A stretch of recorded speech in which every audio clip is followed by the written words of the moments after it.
Welcome, and thank you for taking the time to view my presentation on the solvency and the profitability of CVS Health. My name is Kyle Herrick, and I will be narrating this presentation for you today. Today, for our agenda, we will be covering some basic information about CVS Health, followed by a discussion on the ratios that affect CVS Health's solvency as well as their profitability. After that, I'll briefly discuss a couple of reasons I believe the company is headed in the right direction, and we'll end on my conclusion surrounding the company's state. So ultimately, a company's success is driven down to can they turn a profit with the goods or services that they offer. However, it's important to note, as this comic strip illustrates, that a perceived need within the marketplace does not always pan out, and sometimes the demand just isn't there. I thought you might enjoy that, so let's move on now to what makes CVS Health a solid company.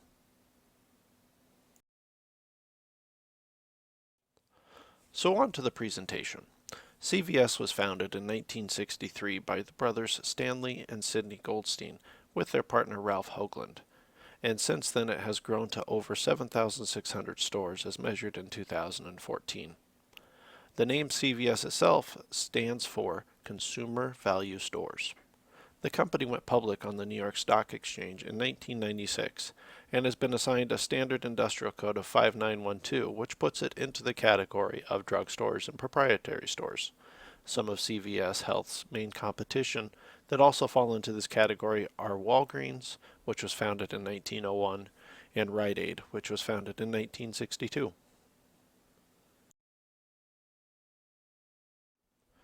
Solvency in a company is essentially the company's ability to meet its long-term financial commitments. A solvent company essentially owns more than it owes. There are a number of ratios that have value in evaluating a company's solvency. However, for the purpose of this presentation, I've selected three: the current ratio, the debt to equity ratio, and the debt to assets ratio. Current ratio is calculated by taking current assets and dividing them by current liabilities. This is a strong indicator of the company's ability to cover its short-term obligations. Debt to equity is measured by taking the company's total debt and dividing it by the total equity in the company. This helps establish the level of financial leverage a company has, and it includes both short-term and long-term debt. And finally, debt to assets is achieved by dividing the total debt by the company's total assets. Although this is another leverage measure, it has a specific purpose of determining how many of the company's assets are financed through debt. The more the company has financed through debt, the higher financial risk they are, and less likely they'll be able to cover their total debt in the long run. When looking at the solvency, you can see the current ratios that CVS currently has within this slide. The current ratio for CVS Health is 1.37, meaning that for every dollar they have tied up in current liabilities, it is covered by $1.37 in current assets. If a company has a ratio over 1.0, that is good. The debt to equity ratio is 0.48. Companies that want to have a low ratio, as this has an impact on their overall credit rating, and with higher ratios typically come higher interest expenses. The debt to assets ratio for the company is 0.24, and again this is a ratio that companies desire to keep low. If companies have already incurred a high amount of debt to finance their assets, it is more difficult to obtain financing because they already represent a high financial risk to lenders. These ratios represent a positive report for CVS Health, as they show the company has the ability to cover their current liabilities and is not a major debt risk at this time.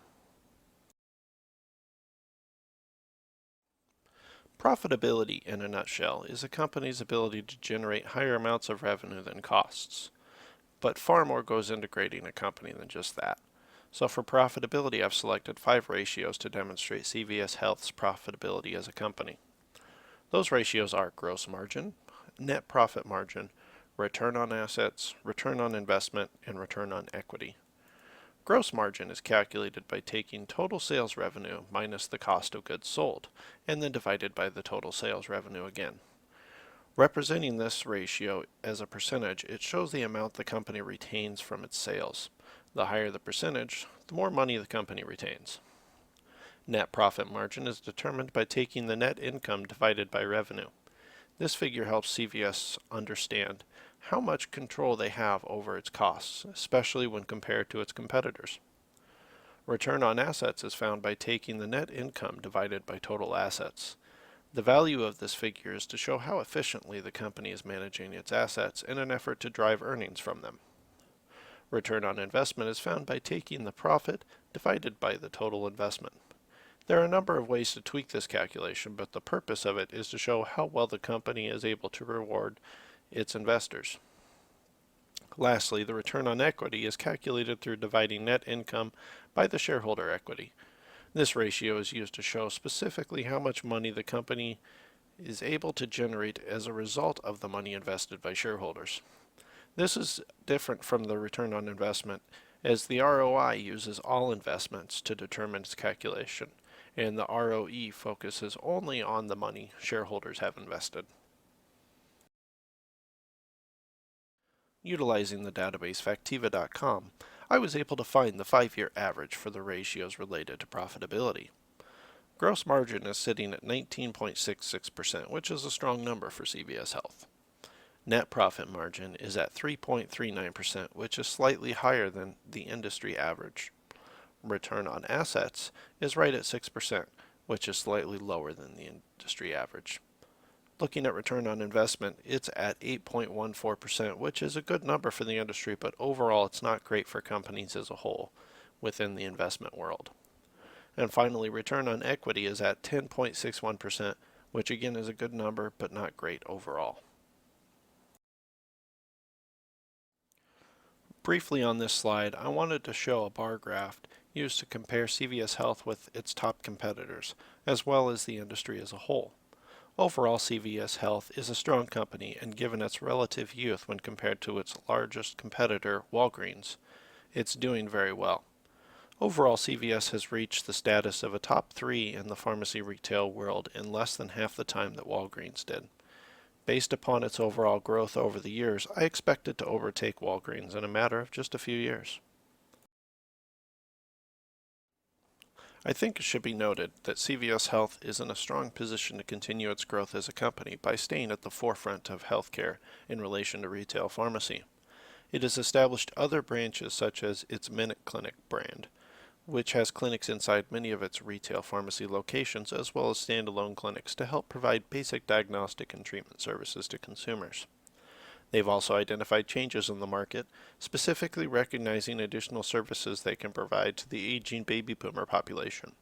The quote displayed by Dr. Jane Barlow, Associate Chief Medical Officer for CVS Health, highlights part of that recognition. And CVS Health is on top of the changes in its own market, as shown by the quote given by company's Chief Medical Officer Dr. Troyan Brennan, as he discusses the recent development in FDA clearance of biosimilar drugs, which are synthetic versions of normal drugs that mimic the effects. Being wary of changes in the marketplace is key to the company's survival and growth, and CVS appears to be doing just that. In conclusion, CVS Health has a strong base of solvency within its company. It's able to cover its short-term liabilities, but also it has kept its debt low, allowing it additional financing options should the company need them.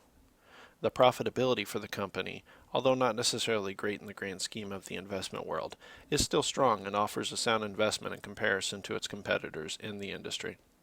And the company is doing what it needs to do to stay competitive and strong in the industry by being innovative in the marketplace, staying on top of the ever-changing consumer base, and being aware of developments in the industry that will have an impact now and in the future.